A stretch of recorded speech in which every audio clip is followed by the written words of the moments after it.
Hello friends, welcome to Kotputli law education. आज हम जानेंगे प्रॉपर्टी राइट्स को कि हर महिला को ये जानना ज़रूरी है कि उनके प्रॉपर्टी के राइट्स है जो चेंज करे गए थे। ठीक है, अब वो कौन कौन से राइट हैं। ठीक है, चाहे वो माता पिता की संपत्ति हो, चाहे ससुराल की संपत्ति हो, उनका क्या हक रहता है। ठीक है, प्रॉपर्टी राइट्स क्या क्या रहते हैं उनके, तो आज हम कंप्लीट डिटेल्स इस वीडियो के थ्रू जानेंगे। तो आप इस वीडियो के लास्ट तक बने रहें, वीडियो को लाइक और शेयर भी कर दें, चैनल को सब्सक्राइब भी कर लें, साथ ही बेल आइकन पर भी प्रेस कर लें जिससे आगे आने वाली वीडियो अपडेट्स आपको प्रोवाइड होती रहेगी। तो चलिए भी हम समझेंगे कि प्रॉपर्टी राइट्स जो हर वुमेन को मिला हुआ है। ठीक है, ऐसे कुछ अधिकार है जो गवर्नमेंट ने बना रखे हैं, तो वो क्या क्या है। देखो, प्रॉपर्टी को लेकर जो हमें जानकारी का अभाव होता है तो कई बार क्या होता है, विवाद का कारण भी बन जाता है। खास तौर पर महिलाओं को प्रॉपर्टी पर अपने अधिकार को लेकर बहुत ही कम जानकारी होती है।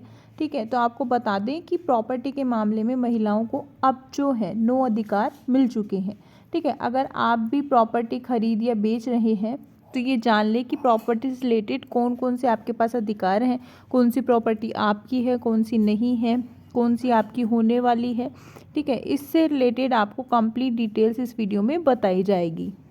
तो देखो, हम पहले 3 राइट्स की बात करेंगे, उसके बाद बाकी राइट्स की बात करेंगे। तो देखो, फर्स्ट है माता पिता की वसीयत की कॉपी पाने का अधिकार। ठीक है, देखो जैसे ही अगर आपको लगता है कि माता पिता की जो है अच्छी खासी वसीयत है, ठीक है, तो शादी के बाद आपको क्या है, कॉपी ज़रूर रखें। ठीक है, कंप्लीट डॉक्यूमेंट्स आपको रखने पड़ेंगे इसके लिए। ठीक है, उसकी मतलब जो कॉपी है डॉक्यूमेंटेशन की, वसीयत की, वो कंप्लीट रखें। ठीक है, साथ ही विवाद से बचने के लिए ऐसा करना महत्वपूर्ण होता है। यहाँ तक कि अगर कोई वसीयत नहीं है तो भी प्रॉपर्टी के दस्तावेज हासिल कर लें। ठीक है, इससे आपके अधिकारों के बारे में स्पष्ट लिखा होना चाहिए। माता पिता से आप लिखवा भी सकते हो।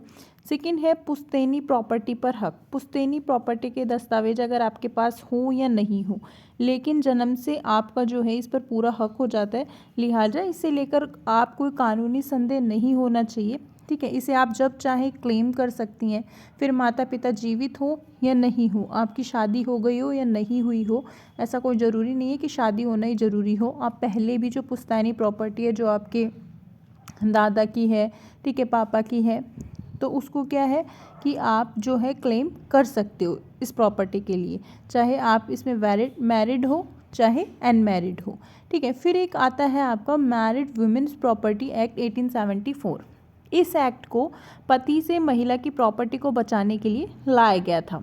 इस एक्ट के तहत पति पर कोई देनदारी या टैक्स होने पर महिला की प्रॉपर्टी जब्त नहीं की जा सकती।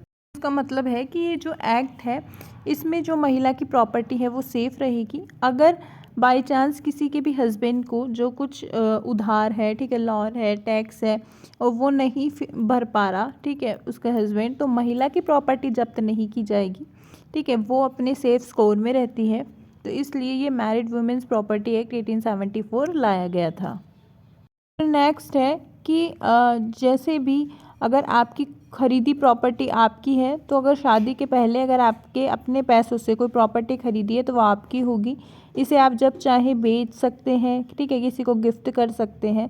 ये आपकी खुद की प्रॉपर्टी होगी, तो ये आपके पास अधिकार है।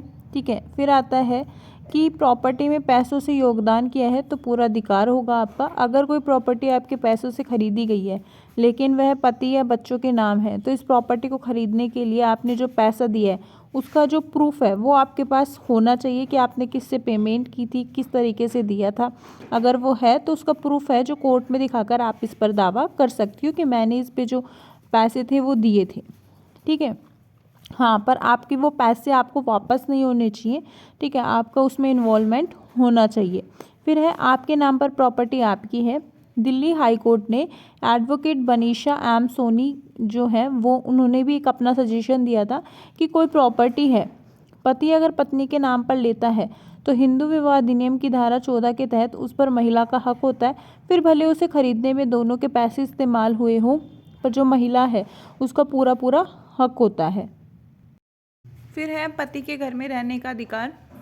अगर शादी किसी कारण से नहीं चल रही है, पति चाहता है कि पत्नी घर छोड़कर चली जाए, तो याद रखिए कि उनके पास ऐसा करने का अधिकार नहीं है। फिर चाहे घर उनका हो या फिर उनके माता पिता या रिश्तेदार का, महिला का उस घर पर पूरा हक होगा, चाहे वह पति ने बनाया हो या उसके माता पिता ने।